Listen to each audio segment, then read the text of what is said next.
ജോൺ ബ്രിട്ടാസ്, ഞാൻ അങ്ങേലിൽ നിന്ന് ചർച്ച തുടങ്ങണമെന്നാണ് വിചാരിച്ചത്. കാരണം നമ്മുടെ സംസ്ഥാനത്തിന് എന്തു കിട്ടി എന്നുള്ള ആ പ്രധാനപ്പെട്ട ചോദ്യം ആണ് നമ്മൾ ഇന്ന് മുന്നോട്ട് വെക്കുന്നത്. ഈ രാഷ്ട്രീയ രേഖയായി ബജറ്റ് എന്ന ആരോപണമാണ് സംസ്ഥാനം മുന്നോട്ട് വെക്കുന്നത്. ഒന്നും കിട്ടിയില്ല എന്നുള്ളതാണ്. അപ്പോൾ BJPയുടെ പ്രതിനിധി വിശദീകരിക്കാൻ ശ്രമിക്കുന്നത്, ഇപ്പൊ നോക്കൂ, ഈ പറയുന്ന ഇൻകം ടാക്സ് അടക്കമുള്ള കാര്യങ്ങളിൽ ഉള്ള ഇളവുകൾ കാർഷിക മേഖലയ്ക്ക്, വാണിജ്യ മേഖലയ്ക്ക്, അങ്ങനെ വന്നിട്ടുള്ള ഗുണഫലങ്ങൾ മുഴുവനും ഇന്ത്യയിൽ ജീവിക്കുന്ന ആളുകൾ എന്ന നിലയ്ക്ക് സംസ്ഥാനത്തുള്ളവർക്കും ബാധകമല്ലേ എന്നുള്ളതാണ് ചോദിക്കുന്നത്. പ്രത്യേകിച്ച് തരാൻ ഇത് സംസ്ഥാന ബജറ്റാണോ എന്നുകൂടി നീട്ടി ചോദിക്കുന്നു ശ്രീ കൃഷ്ണദാസ്.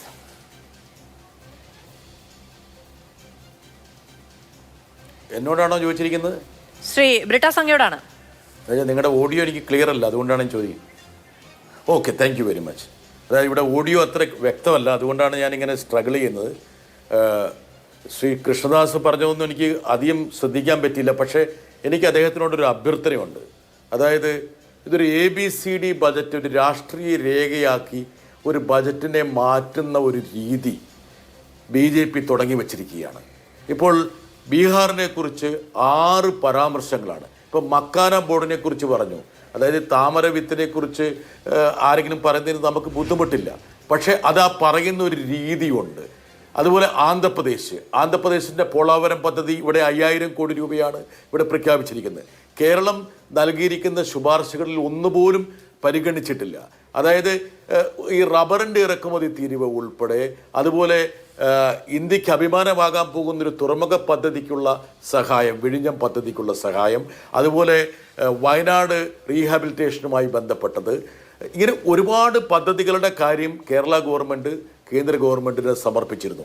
ഒന്നുപോലും പരിഗണിച്ചില്ല എന്നുള്ളതാണ് ഇതിനകത്ത് യാഥാർത്ഥ്യം. ഇനി എന്നെ അത്ഭുതപ്പെടുത്തിയ ഒരു കാര്യം എന്ന് വെച്ചാൽ, ഇന്നലെ ഇവിടെ സമർപ്പിക്കപ്പെട്ട സാമ്പത്തിക സർവേയിൽ പറഞ്ഞിട്ടുള്ള ചില കാര്യങ്ങളുണ്ട്. അതായത് കാർഷിക മേഖലയിലെ പ്രതിസന്ധി, അതുപോലെ തന്നെ മാനുഫാക്ചറിങ് സെക്ടർ അനുഭവിക്കുന്ന ഏറ്റവും പ്രധാനപ്പെട്ട തിരിച്ചടി, രൂപയുടെ വിലത്തകർച്ചയ്ക്ക് നിദാനമായിട്ട് പരോക്ഷമായിട്ട് സാമ്പത്തിക സർവേ ചൂണ്ടിക്കാണിച്ച വിദേശ മൂലധനത്തിൻ്റെ പലായനം, അങ്ങനെ ഒരുപാട് പ്രശ്നങ്ങൾ, പ്രതിസന്ധികൾ ഇക്കണോമിക് സർവേ വരച്ചു കാട്ടിയിരുന്നു.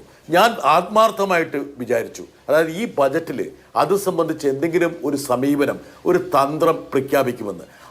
ഒരു നിർദ്ദേശവും ഈ ബജറ്റിൽ ഉണ്ടായില്ല എന്ന് മാത്രമല്ല, മുൻകാലങ്ങളിലുള്ള വകയിരുത്തൽ കുറയുകയാണ് ചെയ്തത്. ഇപ്പോൾ കാർഷിക മേഖല എടുക്കാം. കാർഷിക മേഖലയിൽ കഴിഞ്ഞ പ്രാവശ്യം വകയിരുത്തിയ തുക ഇക്കുറി വകയിരുത്തിയിട്ടില്ല. അതുപോലെ തന്നെ റൂറൽ ഡെവലപ്മെൻറ്റ്, ഗ്രാമീണ വികസനത്തിൻ്റെ രംഗത്ത് ഭക്ഷ്യ സബ്സിഡി, ഇപ്പം 2 പ്രസ്താവനകൾ എൻ്റെ ശ്രദ്ധയിൽപ്പെട്ടു. അതിലേറ്റവും പ്രധാനപ്പെട്ട ഒരു പ്രസ്താവന നമ്മുടെ ജോർജ് കുര്യൻ്റെയാണ്. കേരളം പിന്നോക്ക സംസ്ഥാനമാണെന്ന് നിങ്ങൾ പ്രഖ്യാപിച്ചാൽ ഞങ്ങൾ പൈസ തരാം. നമ്മൾ പിന്നോക്കമാകണമെന്നാണ് അവർ പറയുന്നത്.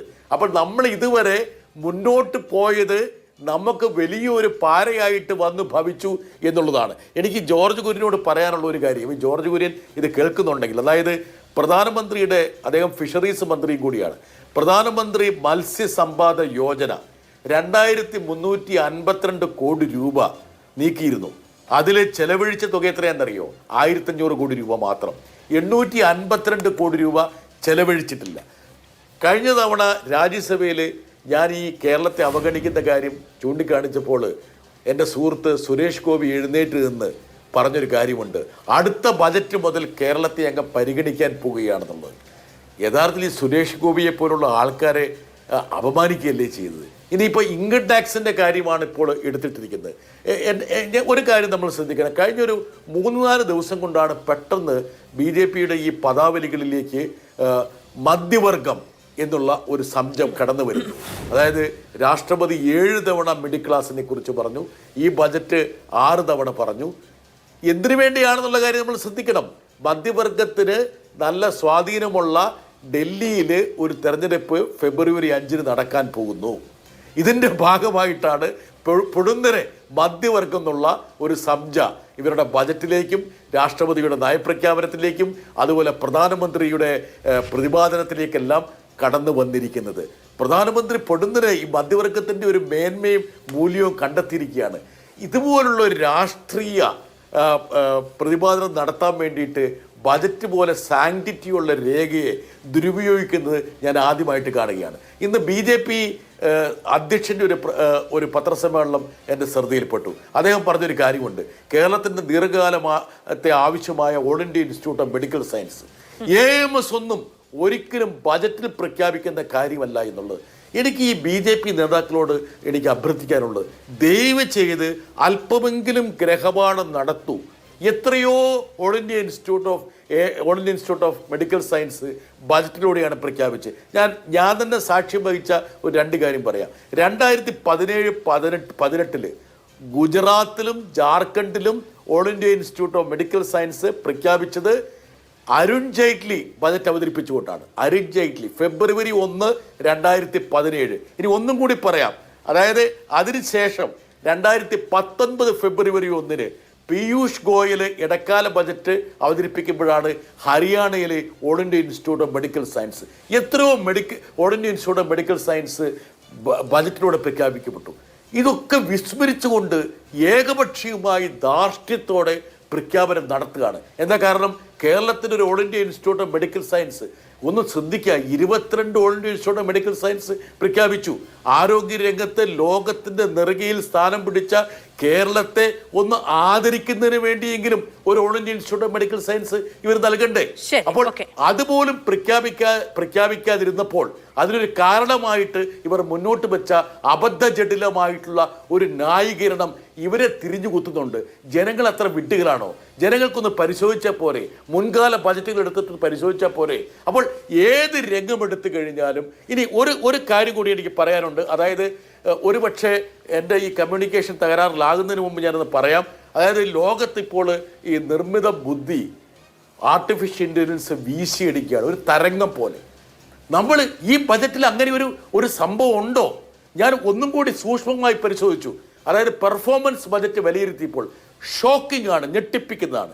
അതായത് 552 കോടി രൂപ AI മിഷന് വേണ്ടിയിട്ട് കഴിഞ്ഞ ബജറ്റിൽ നീക്കിവെച്ചു. നിങ്ങൾക്കറിയോ, അതിൽ 173 കോടി രൂപ മാത്രമാണ് ചെലവഴിച്ചത്. ചൈന 17 ലക്ഷം കോടി രൂപ ആർട്ടിഫിഷ്യൽ ഇൻ്റലിജൻസുമായി ബന്ധപ്പെട്ട സ്റ്റാർട്ടപ്പുകൾക്ക് വേണ്ടി നീക്കിവെച്ചപ്പോൾ കേന്ദ്ര സർക്കാർ കഴിഞ്ഞ തവണ നീക്കിവെച്ച തുക 552, അതിൽ ചെലവഴിച്ചത് 173 മാത്രം. ഇനി ഒന്നും കൂടി, ലോകം മുഴുവൻ ചർച്ച ചെയ്യുന്നത് ചിപ്പാണ്, ചിപ്പ്, സെമി കണ്ടക്ടർ എന്നുള്ളത്. 6903 കോടി രൂപ കഴിഞ്ഞ ബജറ്റിൽ നീക്കിവെച്ചു. നിങ്ങൾക്കറിയോ, അതിൻ്റെ പാതി പോലും ഈ സർക്കാർ ചെലവഴിച്ചില്ല. ലോകത്തെ മാറ്റിമറിക്കുന്ന പ്രധാനപ്പെട്ട സംഭവഗതികളോടൊക്കെ ഈ ബജറ്റ് മുഖതിരിഞ്ഞു നിൽക്കുന്നു എന്ന് മാത്രമല്ല, മുൻകാലങ്ങളിൽ വെച്ച തുകയുടെ പാതി പോലും ചെലവഴിക്കുന്നില്ല. ഇനി അതിനേക്കാൾ രസകരമായ ഒരു കാര്യം ഞാൻ പറയാം. അതായത് പ്രധാനമന്ത്രിയുടെ ഇന്റേൺഷിപ്പ് കഴിഞ്ഞ ബജറ്റിൽ മുഴുവൻ ഇന്റേൺഷിപ്പായിരുന്നു. എവിടെ നോക്കിയാൽ ഇന്റേൺഷിപ്പ്, കോർപ്പറേറ്റ് രംഗത്തേക്ക് ഇന്റേൺഷിപ്പ്. നിങ്ങൾക്കൊരു കാര്യം അറിയോ? അതായത് 2000 കോടി രൂപ ഇന്റേൺഷിപ്പിന് വേണ്ടി ഗവൺമെന്റ് മാറ്റിവെച്ചു. ഈ 2000 കോടി രൂപയിൽ എത്ര രൂപ ചെലവഴിച്ചെന്നറിയോ? ഷോക്കിംഗ്, 380 കോടി രൂപ മാത്രം. ഞാനിതിപ്പോൾ ഈ പെർഫോമൻസ് ബജറ്റ് ഒന്ന് അപഗ്രഥിച്ചപ്പോൾ കണ്ടെത്തിയിട്ടുള്ള കാര്യങ്ങളാണ്. ഇന്ന് ലോകം മുഴുവൻ ചർച്ച ചെയ്യുന്ന സ്കില്ലാണ്, നൈപുണ്യത്തെക്കുറിച്ച് ഒരു ദിവസമെങ്കിലും പ്രധാനമന്ത്രി സംസാരിക്കാത്തായിട്ടില്ല. ഈ നൈപുണ്യ വികസനത്തിന് വേണ്ടിയിട്ട് കഴിഞ്ഞ തവണ നീക്കിവെച്ച തുകയിൽ 80% പോലും കഷ്ടിച്ച് ചെലവഴിച്ചിട്ടുള്ളത്. നോക്കുക. അപ്പോൾ ലോകം മാറിക്കൊണ്ടിരിക്കുന്നു. എക്കണോമിക് സർവേ നമ്മളെ പ്രതിസന്ധി വരച്ചു കാട്ടുന്നു. ശരി, കാഴ്ചപ്പാട് പ്രഖ്യാപിക്കപ്പെടുന്ന ബജറ്റിൽ പ്രഖ്യാപിക്കപ്പെടുന്ന കാര്യങ്ങൾ പോലും ഫണ്ട് കൃത്യമായി ചെലവഴിക്കപ്പെടുന്നില്ല എന്നുള്ള വിമർശനമാണ് അദ്ദേഹം ഉന്നയിക്കപ്പെടുന്നത്.